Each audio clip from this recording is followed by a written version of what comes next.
Well, welcome to my Macros for Writers course. And like I said in the previous lesson, this is probably also useful to anyone who spends a lot of times with their hand on the keyboard in Microsoft Word. So what are we doing today? We're recording, but more importantly for us, editing a macro that inserts a new paragraph.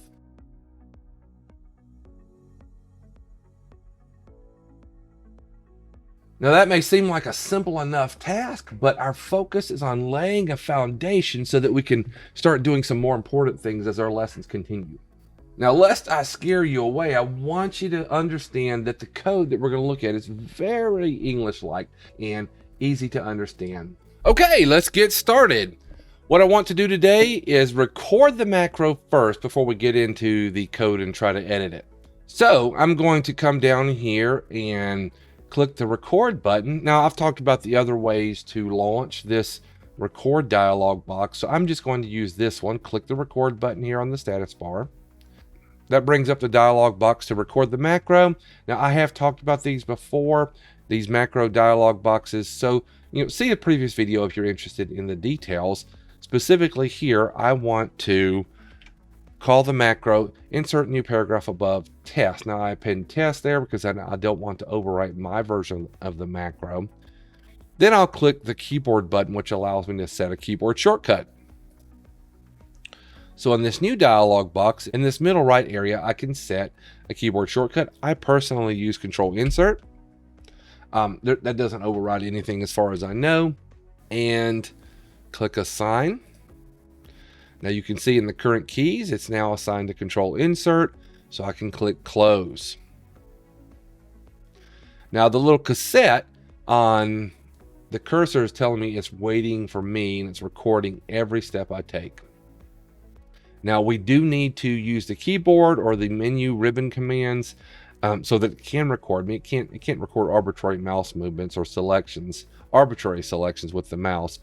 But as long as I do it with the keyboard or the menu, it could probably get it and record the steps for the macro. So what am I going to do? I want to insert a new paragraph. So the first thing I'll do is go to the beginning of the current paragraph, Control up arrow. Now that's different than up arrow. Up arrow will just go up one line. I was on the second line of a paragraph, so that would have just moved up one line. I don't want that. I want to go to the beginning. So that's what Control up arrow does. Incidentally, if you don't use some of the standard keyboard shortcuts, go look them up. Maybe look at the video I've done where I talked about some of my favorites and practice them, implement them as you're writing, and they will help. So from the first line of this paragraph now, I'm going to literally just press enter and then move up one line. Control up arrow would do the same thing here because the one line up is the new paragraph. And I'm actually done. That's the end of my recording. So I'll come down here and click stop. So there we go. We're done with recording. I'm going to delete that, come down here somewhere into the middle of the paragraph and try Control Insert. Boom, there it is. It did what we want. Okay, 3 steps. That doesn't seem too bad. Now do that 1,000 times and get back to me. I want to cut it down to 1 keystroke. Now, one little thing here is recording and editing your macro like we're doing today is probably something you're going to do a lot at first. But as you get used to it, you'll probably transition over to writing your own code from scratch. Why? Because it's actually easier. So if we want to look at what words recorded, we can press Alt F11. That'll take us immediately to the macro editor. There's actually a couple other ways, though. We can use Alt F8, that's Option F8 on a Mac, and scroll down here to our macro and click Edit. So that brings us to our VBA editor and our brand new macro that Word's recorded for us. Now, first, you'll notice the insert paragraph above test in green. That's actually a comment. Those single quotes at the beginning of the lines indicate comments. They're very useful. In fact, I recommend right now changing it to read something more descriptive. Comments really do keep your code easier to read for yourself, particularly if you come back to it after a couple of weeks or maybe a couple months. First, remember your selection is literally anything you have selected, or it could be your current cursor position if nothing's selected. So what do we have here? We have selection. Remember that the selection is words encapsulation of the properties and actions I can take with it. And then the dot, if you remember last time, I said that the dot allows us to refer to parts of the selection, such as the properties or the actions. So dot allows me to do something or refer to something in the selection. What did we do? If you remember, our first keystroke was Control up arrow to move up to the beginning of the current paragraph. Notice it says move up. That's about as English-like as it gets. Now, I really tried to postpone options like this, what we call parameters. I tried to postpone it, but it's really difficult to do anything much more than very basic macros.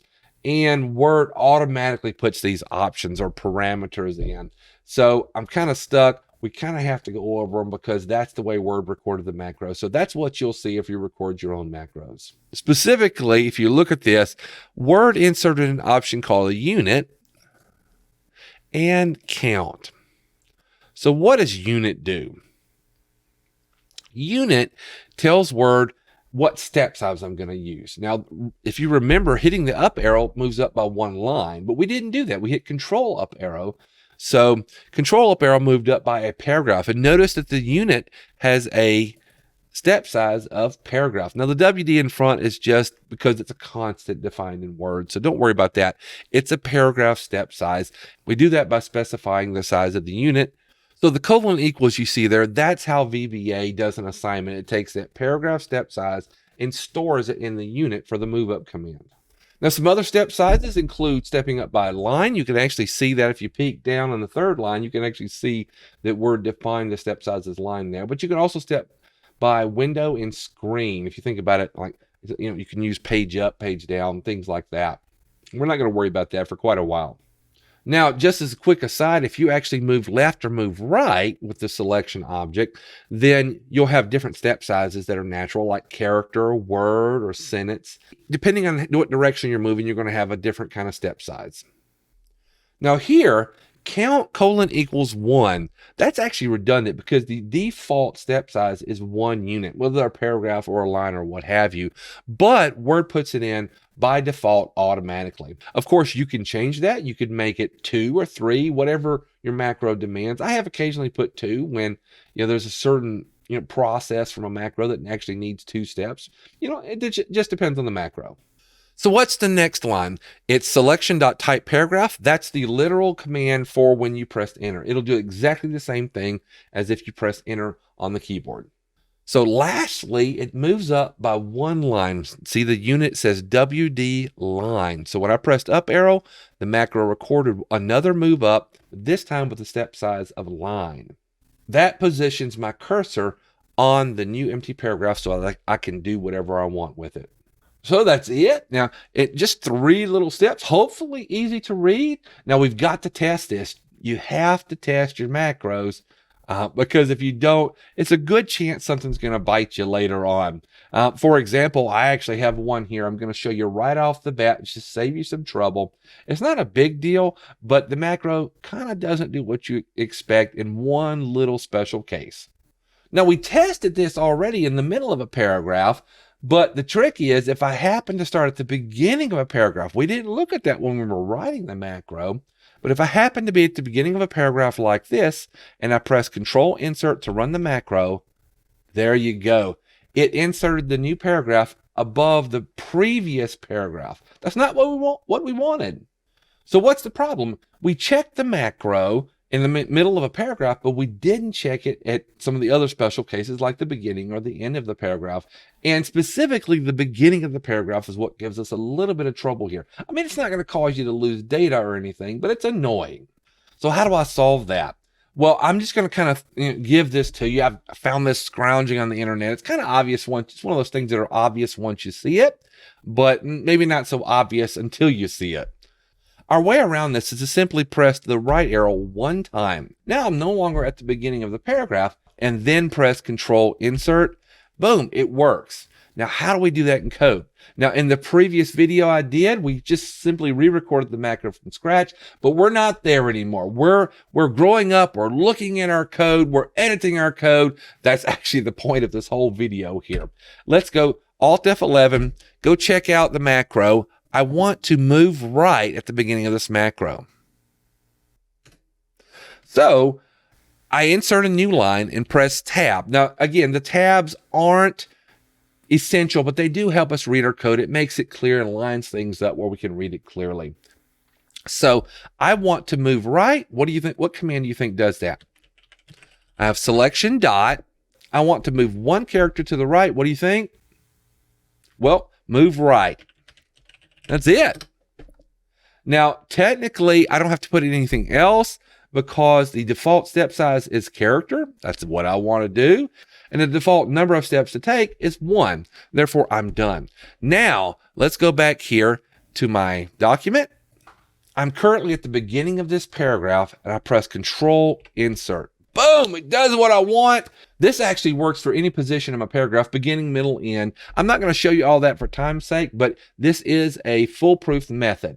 Now, secretly, there actually is another subtle gotcha, but that is not for today's lesson, and it probably won't occur too much, so I'm going to slide past that one. But as a quick hint, it has to do if there's an initial selection. We can still have a little bit of problem with that, but that's for another day. So the nice thing about this is we didn't have to re-record that macro. We just went in and we added that one character move to the right. In fact, as you get used to it, you'll probably just write your macros from scratch because it's actually easier than trying to record and edit. So that's it. That's actually the final version of this macro. I'll show it to you one more time here. I added a few extra comments here for clarity. I just like commenting so that when I go back to it, I don't have to rethink what I was thinking at the time. But no real changes. That's the macro recorded and slightly edited. Now, my personal version is a little different, but this works for all cases we need. So there we go. We're done. I hope that seemed approachable to you, like it's not as hard as maybe you thought when you first started.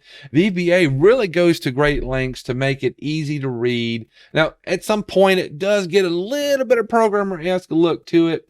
Forgive my use of that word. And some of what we will do later in the lessons will deal a little more with that, but we're going to keep it as simple as possible the whole way along. Remember, I'm going to hold your hand the whole way until you can write your own macros. Now, I do have 2 exercises for this lesson that are related to what we've done. So exercise 1, I want you to write or record and edit a macro that will insert the new paragraph below the current paragraph. That's a simple extension of what we've done here. So hopefully that seems very approachable and something you're willing to do. I like having both versions personally. I assign one above the Control Insert and below the Alt Insert.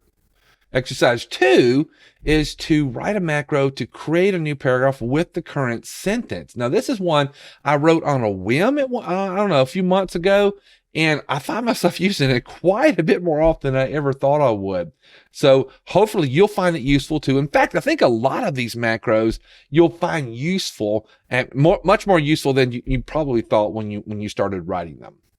Now, I'll have some hints and my solutions to these 2 exercises on my Patreon account. Some of the exercise content will be publicly available and some of it will be for my patrons. And thank you, by the way, thank you to all my patrons who support me. You allow me to focus more and more on this. If you're interested in more, there should be, unless you're watching this like immediately after I put it up, the 3rd lesson should be over here and maybe a random video. Other than that, thank you for watching and I will catch you in the next lesson. And honestly, I've already got a video on recording the step to do that, but we're laying a foundation here. We're getting our first